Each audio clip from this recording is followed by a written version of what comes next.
Good evening to all the delegates and our eminent speakers. Thank you all for joining this evening. I am Siddhant Sharma on behalf of Hetero Healthcare.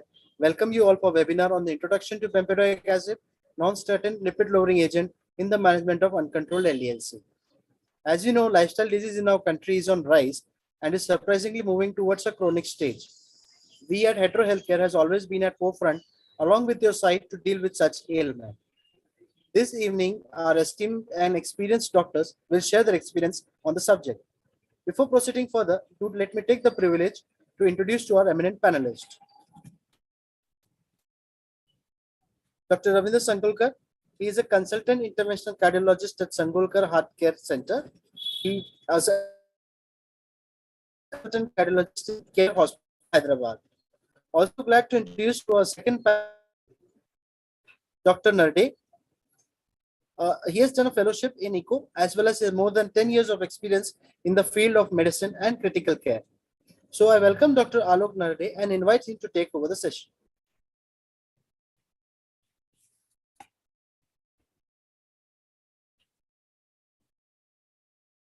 Doctor, you are required to unmute.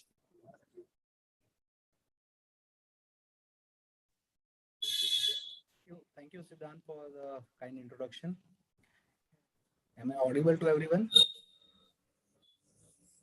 Yes. So today we are going to talk about bempedoic acid, which has been recently launched, and we're going to talk about the various benefits, the various indications, and we will speak about it. So I'll start my presentation.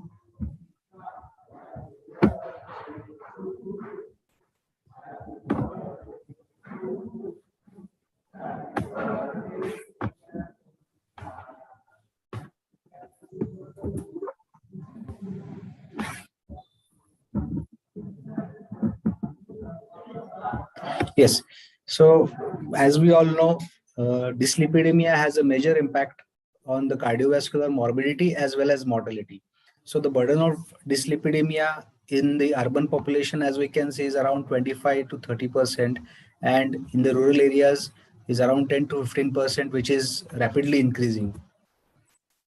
Now, desirable cholesterol level that is to be maintained to prevent the cardiovascular disease risk, which is within the acceptable limits. So we have to go for the prevention as well as the treatment. So individuals in the age group between 30 to 40 years who have a high prevalence of dyslipidemia, and the prevalence of dyslipidemia keeps on increasing as the age advances to 60 years. So Indians are highly prone to atherosclerotic CVD at a very early age, even in the poorer backgrounds, and 2/3 of the deaths are due to non-communicable diseases in India that are caused by the cardiovascular disease conditions. So various goals have been set. For the total cholesterol, as we all know, is less than 170. For the non-HDL cholesterol is less than 120. LDL cholesterol, the goal is around less than 100 milligrams per deciliter, and HDL should be more than 45 milligrams per deciliter. So what are the various challenges and what are the various shortfalls in the management of cholesterol? So LDL cholesterol, which plays a key role in the development of atherosclerotic plaques, is responsible for various cardiovascular events.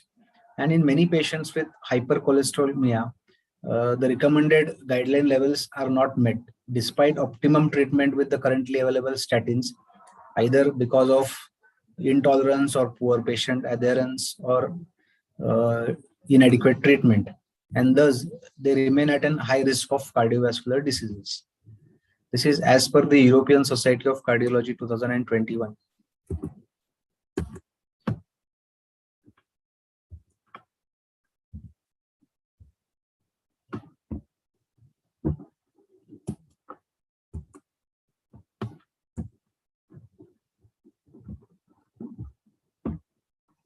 I'm having some problem with going ahead with the slide presentation. Doctor, can you restart it again? I can restart it again. Yeah, it's going on. It's going on. So the cardiac adverse events like high cholesterol and high triglyceride levels which are precipitated with high blood pressure, other risk factors like smoking, tobacco, insulin resistance, obesity, and diabetes. They generally cause predisposition to atherosclerosis and narrowing of the blood vessels. So as you can see, this is the normal caliber of the blood vessels. If there is a small tear in the arterial wall, and if there is deposition of fatty material inside of the lumen of the blood vessels, which leads to narrowing of the artery, and eventually, as we know, various cardiovascular diseases take place from this. So what are the current treatment options that are available? The number one, as we all know, is statins, atorvastatin, rosuvastatin, and simvastatin. The cholesterol absorption inhibitors like ezetimibe, ACL inhibitors like we are going to talk today about bempedoic acid, the bile acid binding agent resins like cholestyramine, PCSK9 inhibitors like evolocumab, fibrates like fenofibrate or gemfibrozil, niacin, omega-3 fatty acids, and other supplements. So what we are going to talk about is the ACL inhibitors, which reduce the cholesterol. So we use these in uncontrolled LDL-C cholesterol levels. So as per Cardiovascular Drugs and Therapy 2021, up to 80% of patients who are treated with statins either do not achieve an optimal LDL cholesterol level because of a high baseline level, or because of aggressive LDL-C treatment goals and lack of sufficient statin efficacy, or because of poor statin persistence or adherence due to various reasons. So adverse effects, which are primarily related to muscle cramps or muscle pains, can limit the maximally tolerated dose that has been given to these patients. So patients generally tend to stop these therapies intermittently in between. So challenges with the statin therapy: the residual risk, non-attainment of LDL cholesterol targets, and non-adherence to treatment. These are various reasons which lead to increased risk of atherosclerotic coronary heart disease. Only 37% of patients with coronary artery disease on a moderate to high intensity statin monotherapy have achieved a LDL cholesterol level of less than 70, and only 20% of the patients with familial hypercholesterolemia could achieve optimal LDL cholesterol goal with maximum doses of high intensity statins being given. And non-adherence is mainly because of either myotoxicity or because of hepatotoxicity, because patients stop using these because of the adverse reactions. So statin intolerance and muscle weakness. So uncontrolled LDL-C cholesterol levels. So there is a need for a new add-on therapy or a new add-on regime that would help to reduce these adverse events as well as help us to achieve the LDL cholesterol targets. So we'll talk about bempedoic acid. Bempedoic acid is a drug which is used either in conjunction with lifestyle modification or other currently used statin therapies like atorvastatin or rosuvastatin. So it is a lipid lowering agent which is ACL inhibitor type. Oral preparation of 180 milligrams is available. It is absorbed rapidly in the small intestine. Food does not interfere with the viability of bempedoic acid. The Tmax is around 15 to 24 hours, and the plasma protein binding is around 99%. It is reversibly converted to an active metabolite. It is excreted in the urine, approximately 70%, and the rest through the feces. So this is roughly the sketch, the mechanism of action of bempedoic acid, which is a prodrug. It is converted into an active form, active molecule like bempedoyl coenzyme A. So with the help of acyl-CoA synthase 1, and it generally acts on this particular part. You can see where the statin acts is, as we all know, HMG-CoA level, and where bempedoic acid in the form of its active molecule, it acts at this level and thus inhibits the acetyl-CoA. It mainly has its action on the liver as well as on the kidneys. It does not have action on the skeletal muscles as we see in cases of statin. So it is thus free of various adverse events which we see in cases of high doses of statin. The ACSVL1 enzyme is expressed mainly in the liver and the kidneys, but not in the skeletal muscles or other tissues. Hence, there is better adherence to the medication. There is no muscle weakness or muscle pain, which we see in case of statins. The activity of statins in muscle potentially contributes to statin-associated muscle symptoms which occur in some patients, which result into poor treatment adherence and low or moderate intensity doses. Bempedoic acid received its first approval in the USA as a monotherapy in 2020 February, and in combination with ezetimibe on 26th of February 2020. It is used as an adjunct with diet and maximally tolerated statin therapy in cases of either heterozygous familial hypercholesterolemia as well as in established atherosclerotic cardiovascular diseases. And bempedoic acid as a monotherapy can be given in cases of patients with dyslipidemia as well as in patients with type 2 diabetes mellitus. Whereas in cases of dyslipidemia, as we can see, there is a significant reduction in apolipoprotein B and non-HDL-C and LDL-C when used as a monotherapy, irrespective of the statin therapy. And there is a 43% reduction in the LDL-C cholesterol levels and 41% reduction in the HSCRP level in cases of patients with type 2 diabetes mellitus. So we have an add-on benefit in cases of patients of diabetes where we get a LDL cholesterol reduction as well as HSCRP reduction, which in turn results into some HbA1c reduction. In patients with both dyslipidemia as well as hypertension, there is a significant lowering of LDL-C by 21% in around 6 weeks of therapy and 25% decrease in patients treated with bempedoic acid. Bempedoic acid in combination with statins results in reduction in the LDL-C by 22%. It is safe and effective along with statin therapy for additional lipid lowering. So various indications, as we all know, is hypercholesterolemia as an adjunct to diet and maximally tolerated statin therapy in a dose of 180 milligrams tablet is available. Once in a day, we have to give it. It has got various drug interactions with simvastatin and pravastatin, but it is fairly tolerated with atorvastatin and rosuvastatin.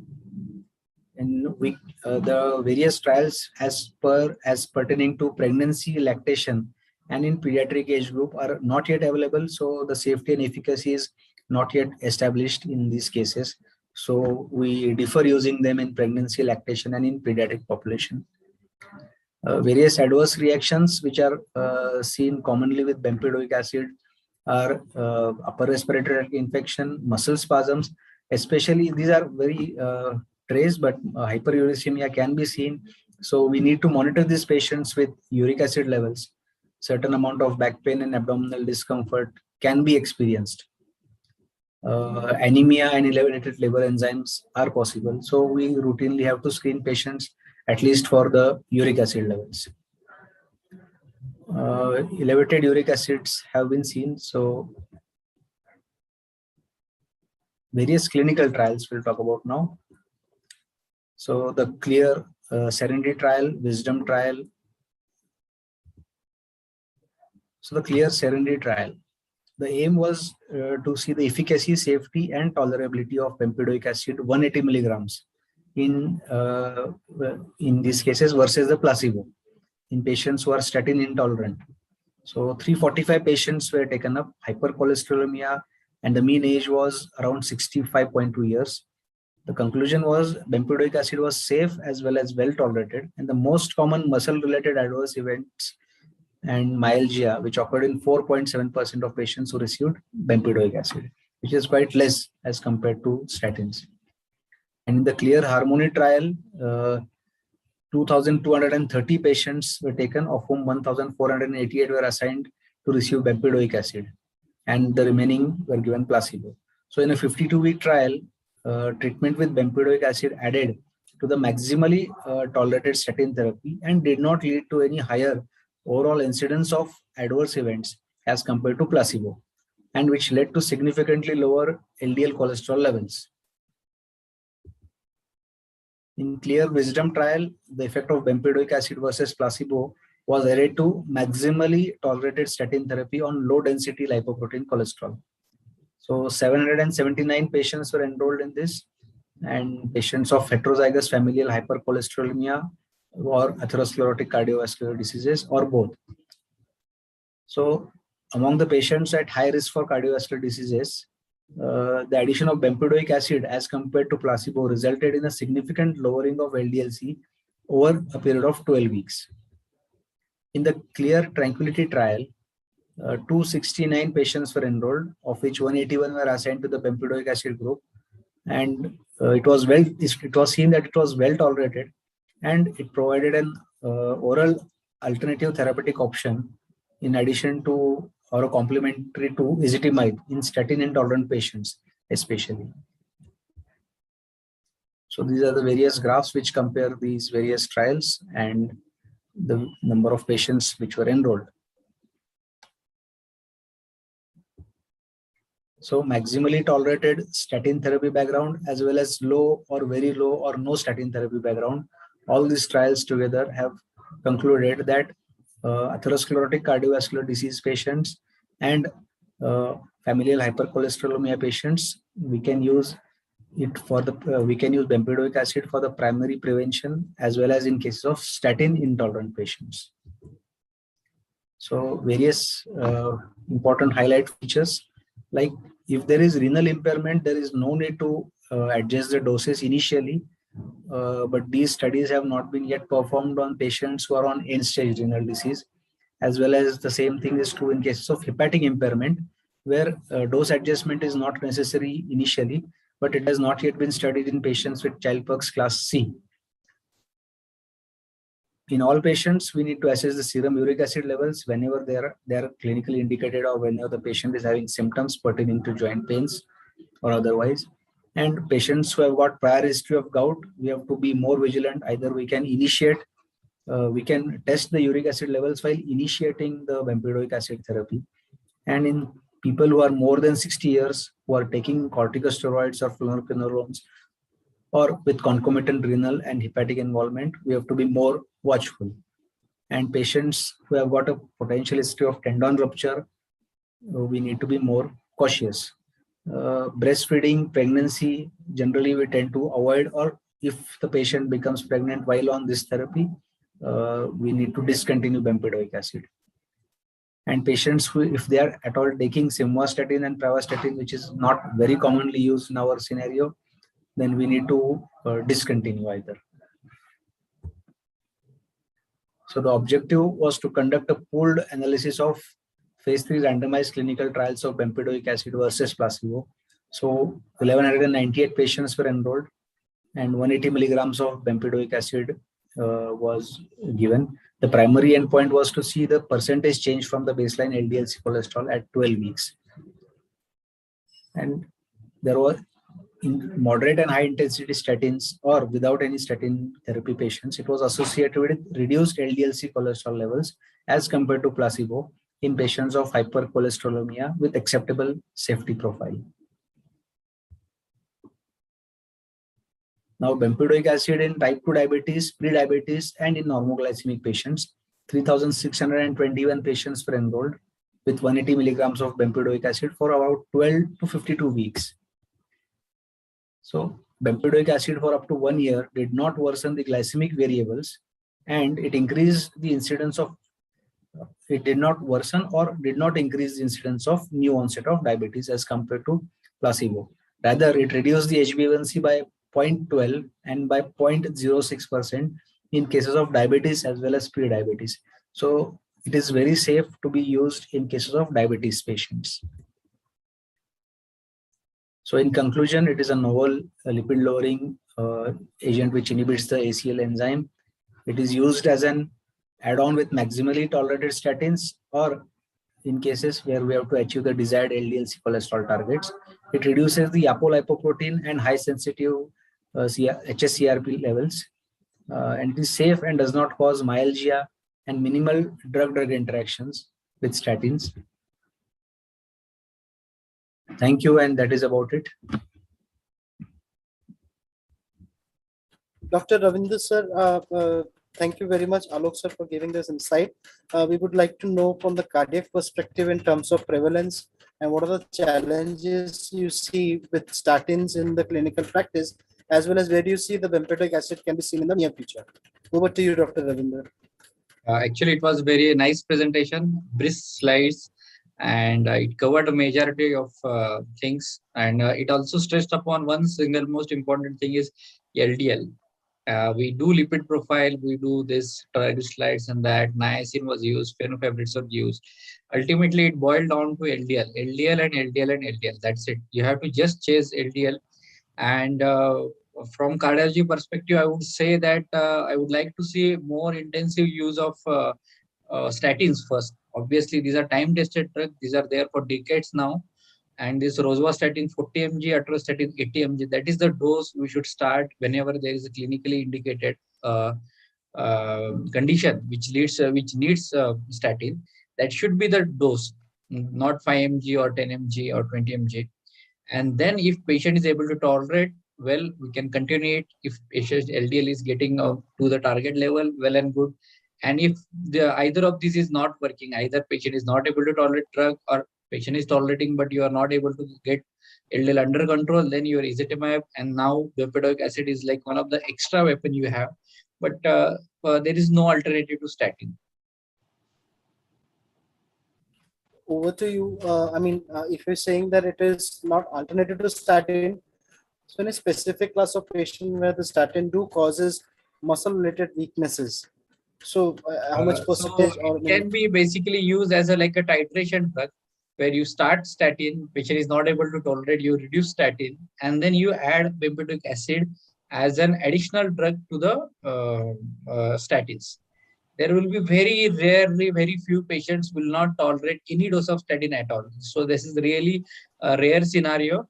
So we can just, let's say you are starting rosuvastatin 40 mg, patient is not able to tolerate, you reduce it 20 mg, and then add ezetimibe or bempedoic acid, which again, bempedoic acid advantage is that it doesn't have any renal or hepatic issues. And so you can add it as an additive agent. There is no role of bempedoic acid as a monotherapy. So it should be always an additional drug to statins. Is it and to all set of patients or only to selected set of patients? So this additional thing. Yes. Yeah, additional. I think there is no absolute contraindication to statin. That is one thing. Okay, there is no absolute contraindication to statin unless somebody really has some severe myositis or something. Then you can use it as an alternative to statin. Only in a very small group of patients. Okay. So yeah, we have some questions. First, Dr. Alok and Dr. Ravindra, please share your closing remark, and then we can move on to Q&A session, which is there in the chat box. Okay. I think it was a nice presentation by Dr. Alok sir. It covered important topics, important things, and also there was a site about the trials, which is also very important. There is no point of just saying this controls that. There was clear-cut evidence shown, and it was nicely arranged. And I think Dr. Alok sir will have some closing comments, and then we can go for Q&A. Yes, it was nice having an interaction with everyone. It was nice going through all these new updates which have been coming. And also I would like to just add one more thing. Instead of using bempedoic acid only as an alternative when there are muscle related or any other adverse events related to statin, we can also use it as an add-on drug.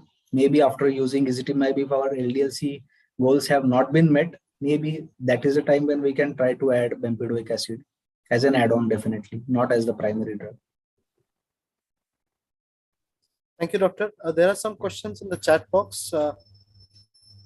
We can quickly go on there.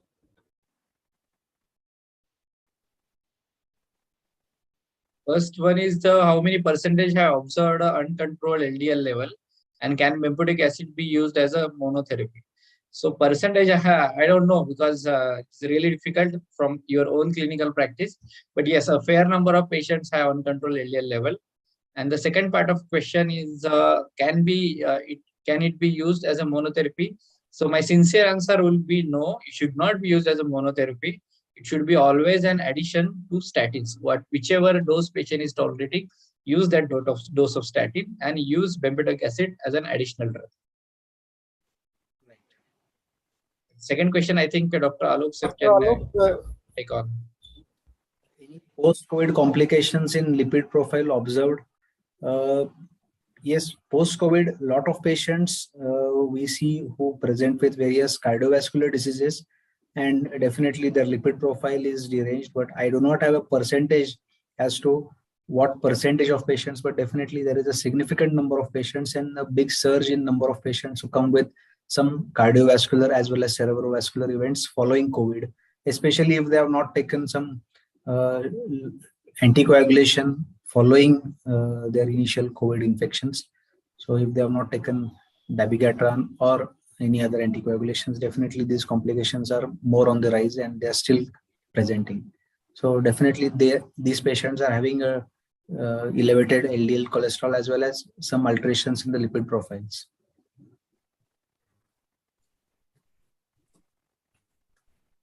One of the question is treatment protocol for lipid profile dose adjustment. I think treatment protocol depends on your patient's condition, whether you are starting as a primary prevention or secondary prevention. Generally, if you follow the guideline, all diabetic patient 40 to 70 years, all the patient who had atherosclerotic cardiovascular disease, either a CVA or a MI or a peripheral artery disease, all these patients, the magic number is 70. You should try to chase the number of 70 mg per deciliter.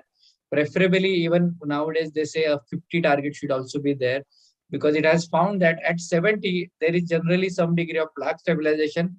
And at 50 milligram per deciliter, we can see some degree of resolution of the plaques actually. And especially if the patient is having multifactorial disease like diabetes, hypertension, one MI, one stroke, or MI a few years back, now again MI, or multiple cardiac intervention, multiple peripheral intervention. In those patients, you can try to bring it as low as possible, less than 50, less than 40, up to 30 is recommended in some patients and some guidelines. But I would like to recommend at least reach a target of 70. If everything is going well, try to bring it to less than 50. 50 will be, I think, I will consider as the optimal target. 70 is acceptable target. Okay. Can we give bempedoic acid in CKD patients?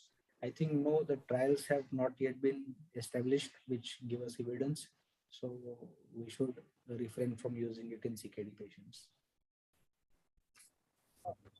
Yes, so I believe that one of the drawback with bempedoic acid is hyperuricemia. So that's how it is related to the CKD. So is it contraindicated, or it can be? As we know, it is excreted 70% through the urine and 30% through the feces. So generally, if there is hyperuricemia, we tend to avoid it. And also in patients who have got any renal issues, we preferably avoid it. Okay. Thank you. I think all the questions we have covered, Doctor. So yes, it was indeed a pleasure and honor having you doing this webinar. And we, on behalf of Hetero Healthcare, we would like to extend our sincere thanks to you for your comprehensive session. And we are sure delegates would got enlightened regarding the molecule, as we have covered all the possible aspects in your session. Also, we would like to extend our thanks to all the delegates for their warm presence. Thank you once again for joining, Doctor. It was nice connecting with you. Thank you all. Thank you. Bye, Doctor.